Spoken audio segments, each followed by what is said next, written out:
നല്ലപോലെ പൈസ ഉണ്ടാക്കിയാണ് നല്ല വീടൊക്കെ വെച്ച്. അപ്പൊ ഇപ്പൊ ഈ അടുത്ത സമയത്ത് ഇപ്പൊ ഈ കൊറോണയ്ക്ക് ശേഷം അത് എന്റെ ഫാമിലി ഒന്ന് 2 വർഷം കഴിഞ്ഞ് അതിനുശേഷം ഈ കുറച്ച് ബാധ്യതകൾ ഇങ്ങനെ വന്നു. പിന്നെ കുറെ ഇങ്ങനെ പൈസകൾ എടുത്ത് കച്ചവടം ചെയ്ത് ഇങ്ങനെ അടച്ചോണ്ടിരുന്നു. ഡെയിലി ആയിട്ട് ഞാൻ വാങ്ങിച്ച യമനികൾ. പിന്നെ മലയാളിക്ക് യമനികളാണ് കടയിൽ ലൈസൻസ്, പിന്നെ കാമ ഒരാൾ ഇങ്ങനെയാണ് ഒരു പൈസ തരുന്നത്. അപ്പൊ ഞാനിങ്ങനെ വാങ്ങിച്ചോണ്ടിരുന്നു അടച്ചോണ്ടിരുന്നു. ഇപ്പൊ ഈ അടുത്ത സമയത്ത് കച്ചവടം ഡൗണായി വന്നോണ്ടിരിക്കുകയായിരുന്നു. നമ്മളെങ്ങനെയും മേക്കപ്പ് ചെയ്ത് പോകാൻ വേണ്ടിയിട്ട് കഫീലിന് കൊടുക്കണം, നമ്മുടെ കാര്യങ്ങൾ നടക്കണം, വീട്ടിലെ കാര്യങ്ങൾ നടക്കണം, എല്ലാം കൊണ്ടും ചെയ്തുകൊണ്ടേ ഇരുന്നു കച്ചവടം. അപ്പൊ പെട്ടെന്ന് ഞാനിപ്പോ കുറച്ച് അടുത്തടുത്ത് 2 പൈസ എടുത്തു. 30 റിയാലാണ് എടുത്തത്. അതിൽ കുറച്ച് ഞാൻ അടച്ചും കൊടുത്തു. അപ്പൊ അതിനിടയിൽ ഒരു ജാമ്യം വേറെ മലയാളി ഉണ്ടായിരുന്നു, പാലക്കാട്ടുകാരൻ. അപ്പൊ അവന് ഞാനിങ്ങനെ ഇങ്ങോട്ട് ദിവാനിട്ട് മാറിയപ്പോ ഇവൻ പെട്ടെന്ന് നാട്ടിൽ പോയി. അപ്പൊ അവന്റെ ബാധ്യം കൊണ്ട് എനിക്കായി.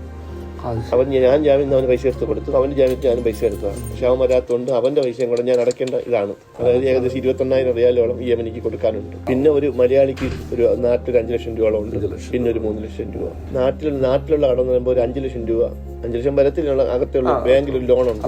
അത്രയേ ഉള്ളൂ. പിന്നെ വീട് വെക്കാൻ ശ്രമിച്ച് ഈ കടങ്ങൾ എന്നിട്ടും ഞാൻ പോകണ്ടെന്ന് കാര്യം ഇവിടെ നിന്നിട്ട് ഇവിടെ ജോലി ചെയ്ത് അറിയാൻ ഞാൻ പറഞ്ഞിട്ടുണ്ട്.